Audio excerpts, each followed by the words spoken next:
একজন ওনারই medical officer, আপনি যদি নলেজেবল হতেন আমার মনে হয় এই টাইপের রিপোর্টটা হইতো না। স্যার ওখানে তো লিভারের সমস্যা, কিডনিতে সমস্যা, আমার রোগী তো টেনশনে শেষ। আমার মনে হয় আমরা যারা আল্ট্রাসোনোগ্রাম করব খালি আল্ট্রাসোনোগ্রাম করে দিলে হইলো না, এটা কিন্তু অনেক বড় একটা দায়িত্বের বিষয়।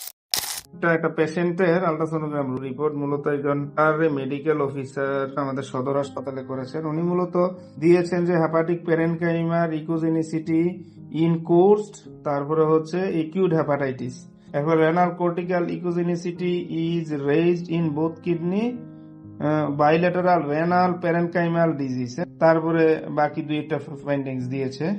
আসসালামু আলাইকুম, আমি ডক্টর সাইফুল ইসলাম সাহেব, consultant sonologist and intervention ultrasound specialist. একজন ওনারই মেডিকেল অফিসার, উনি সদর হাসপাতালে একটা পেশেন্টের আল্ট্রাসোনোগ্রাম করান। ওখানে উনি দিয়েছেন যে লিভারটা কোর্স, যেটা হচ্ছে আমরা একিউট হেপাটাইটিস একটা স্টেজ বলি, যে লিভার ড্যামেজ হওয়া শুরু হয়েছে, তারপরে কিডনি গুলা কুজেনিক এবং এটা হচ্ছে বাইলেটারাল রেনাল প্যারেনকাইমাল ডিজিজ হয়েছে, যেটা কিডনি গুলোতে অনেক সমস্যা বলা হয়েছে। তো আমি দেখলাম যে ওনার যে ব্লাডের যে ওগুলা নর্মাল আছে এবং আমার কাছে আল্ট্রাসোনোগ্রাম করাইতে আসছে। আমি মেশিনে দেখাচ্ছি লিভারের যে বর্তমান যে ইকুটেকচার, আমরা কখনো এটা হচ্ছে কোর্স বলতে পারি না, এটা প্লেন একটা ইকুটেকচার। এবং রোগীর হচ্ছে হ্যাপাটাইটিসের হিস্ট্রি আছে, কিন্তু ওনার কিডনির যে লিভারের যে ইকুটেকচার ইকুজেনিসিটি, কখনো এটা কোর্স বলা যাবে না।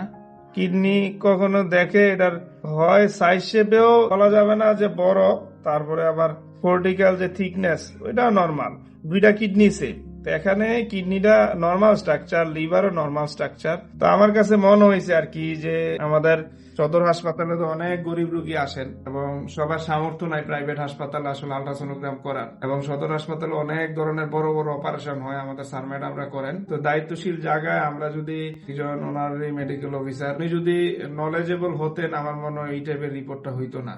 রোগীটা তো খুব টেনশনে ছিল, রোগীর আত্মীয় আবার এই মেশিনে জব করে, সেও নিয়ে আসছে, বলো যে স্যার ওখানে তো লিভারের সমস্যা, কিডনিতে সমস্যা, আমার রোগী তো টেনশনে শেষ। তা আমার মনে হয় আমরা যারা আল্ট্রাসোনোগ্রাম করব খালি আল্ট্রাসোনোগ্রাম করে দিলে হইলো না, এটা কিন্তু অনেক বড় একটা দায়িত্বের বিষয়, দায়বদ্ধতার বিষয়। তা আমরা যেন দেখে শুনে বুঝে রোগীর হিস্ট্রি নিয়ে রিপোর্ট গুলা করি, এবং সদর হাসপাতালের মতো জায়গায় গরিব রোগীরা অনেক, তাদের হচ্ছে এই রিপোর্টটা ফাইনাল রিপোর্ট হয়। তো অতএব ওখানের মতো জায়গায় যেন আমরা ওনারই মেডিকেল অফিসার, যদি অভিজ্ঞ হইলে আপনি যদি কনফিডেন্ট হন রিপোর্টটা ছাপতে পারেন, অভিজ্ঞ না হইলে আমাদের সিনিয়র স্যার ম্যাডামরা আছেন, ওনারা হয়তো এটা দেখলে হয়তো ভালো হয়। এটা মূলত সচেতনতার জন্য আমরা যারা আল্ট্রাসোনোগ্রাম করাচ্ছি, যারা নতুন আল্ট্রাসোনোগ্রাম শিখছি, আমি তাদেরকে রিকোয়েস্ট করব যে আমরা যেন দেখে বুঝে শুনে হিস্ট্রি নিয়ে তারপর রিপোর্টটা করি। যদি আমার কাছে মনে হয় যে আমি পারতেছি না, ডিফিকাল্ট, অর্থাৎ সিনিয়র কাউকে যদি আমরা রেফার করি সবচেয়ে ভালো হয়, রোগীরা অ্যাটলিস্ট উপকৃত হবে, মানে আমাদের দ্বারা যেন কোনো রোগী ক্ষতিগ্রস্ত না হয়। ভালো থাকবে।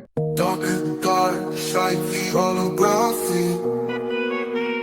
Thank you,